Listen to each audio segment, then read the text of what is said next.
ان کے والدین نے ان کا نام میلانیا کنافس رکھا تھا۔ دنیا انہیں سابق امریکی خاتون اول میلانیا ٹرمپ کے نام سے جانتی ہے۔ ان کی پیدائش 26 اپریل 1970 کو سلووینیا میں نوو مستو شہر میں ہوئی۔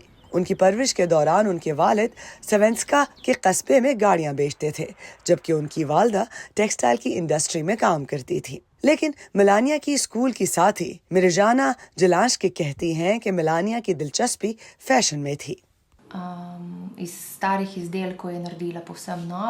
انہیں ڈیزائننگ کرنا بھی پسند تھا، وہ پرانے کپڑوں سے نئے کپڑے بناتی تھیں۔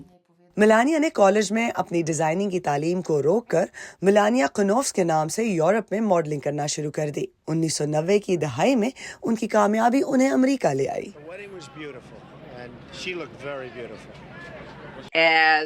ایک فیشن ماڈل کے طور پر اور ایک ایسی شخصیت کے طور پر جسے نیو یارک میں اکثر اونچے طبقے کی پارٹیز میں انوائٹ کیا جاتا تھا، میرے خیال سے وہیں ان کی ملاقات ڈونلڈ ٹرمپ سے ہوئی۔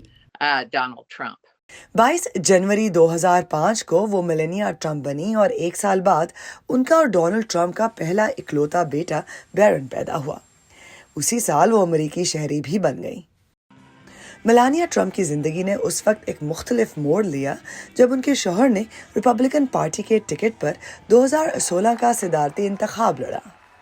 It is wonderful to be here today with you and with my husband. I'm very proud of him. Donald Trump نے جنوری 2017 میں 45ویں امریکی صدر کا حلف اٹھایا۔ خاتون اول کے طور پر میلانیا ٹرمپ نے دنیا کا دورہ کیا اور بی بیسٹ کیمپین جیسے پروجیکٹس پر کام کیا، جس کا مقصد بچوں کی فلاح، آن لائن سیفٹی اور منشیات کے مسئلے سے نمٹنا تھا۔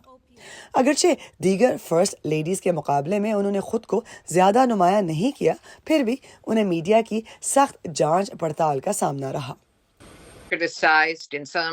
کچھ حلقوں میں ان پر ان کے فیشن کے انتخاب، فوری طور پر وائٹ ہاؤس منتقل نہ ہونے کے فیصلے اور ان کی بی بیسٹ مہم کے امریکی فرسٹ لیڈیز کی کامیاب ترین کیمپینز میں سے ایک نہ ہونے پر تنقید ہوئی۔ وائٹ ہاؤس چھوڑنے کے بعد وہ عملی طور پر عوام کی نظروں سے اوجھل ہو گئیں۔ کبھی کبھار وہ اپنے شوہر کی 2024 کی صدارتی مہم اور اپنی یادداشت کی پروموشن کے لیے عوام کے سامنے آتی رہیں۔ اس یادداشت کو لکھنا میرے لیے ذاتی طور پر انتہائی گہرا اور اپنے بارے میں سوچنے کا تجربہ تھا۔ وسکانسن کے ووٹر آسٹن سمتھ نے 2016 میں ڈونلڈ ٹرمپ کو ووٹ ڈالا تھا۔ انہوں نے میلانیا ٹرمپ کی وائٹ ہاؤس میں واپسی کے لیے اپنی امیدوں کا کچھ یوں اظہار کیا۔ میں چاہوں گا کہ وہ چند پسندیدہ پروجیکٹس پر کام کریں۔ ایک چیز جس کے لیے میں بہت پرجوش ہوں وہ اسکول کے لنچز کا ہے۔ ڈیموکریٹک ووٹر جیسلین کور چاہتی ہیں کہ میلانیا ٹرمپ بقول ان کے ایک بااثر خاتون اول بنے۔ باہر جا کر شہروں میں کمیونٹی سے بات کریں، ملک بھر میں جائیں اور اپنی پہچان بنائیں، صرف ایسی شخصیت کے طور پر نہیں جو کہ صدر کے پیچھے کھڑی ہو، بلکہ ایک ایسی عورت کے طور پر جس کی کوئی طاقت ہو۔